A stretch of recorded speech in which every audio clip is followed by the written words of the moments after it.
Aujourd'hui, c'est un jour assez particulier car on aurait dû fêter les 76 ans d'une légende de notre sport automobile, Niki Lauda. Et oui, ce pilote, il est né le 22 février 1949 en Autriche, à Vienne particulièrement. Il est malheureusement décédé le 20 mai 2019 à Zurich, en Suisse, à l'âge de 70 ans. Niki Lauda, il a commencé sa carrière de Formule 1 en 1971 chez Marx.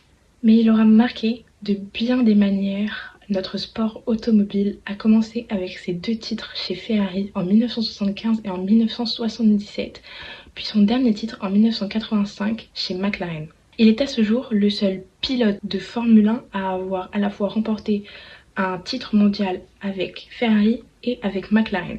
Seulement en 1976, il a eu un terrible accident qui a failli lui coûter la vie. Cet accident, il s'est passé au Grand Prix d'Allemagne sur le circuit du Nürburgring. Après cet accident où il est sorti miraculeusement des flammes, on l'a vu revenir au volant de sa Ferrari 6 semaines plus tard. Cela a montré un très grand courage et une immense détermination de sa part. Il a ainsi forgé encore plus fort la légende qu'il est aujourd'hui. Il a forcé l'admiration et le respect de tout passionné automobile et de tous les non passionnés également. C'était un acte de bravoure extrême de reprendre le volant après un accident pareil. Mais bien sûr, qui dit exploit et légende dit Hollywood. Et oui, bien sûr, parce que le film Rush, sorti en 2013, est dédié à Niki Lauda, à cet accident, mais aussi à la rivalité qu'il avait avec le pilote James Hunt.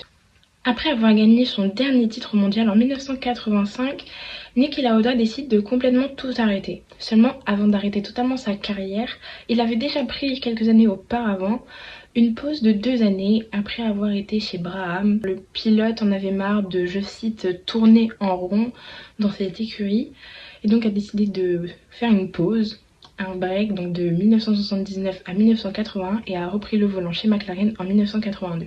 Donc du coup, pendant cette pause, ça a été assez instructif pour lui car il était en dehors des circuits, un fan absolu d'aviation.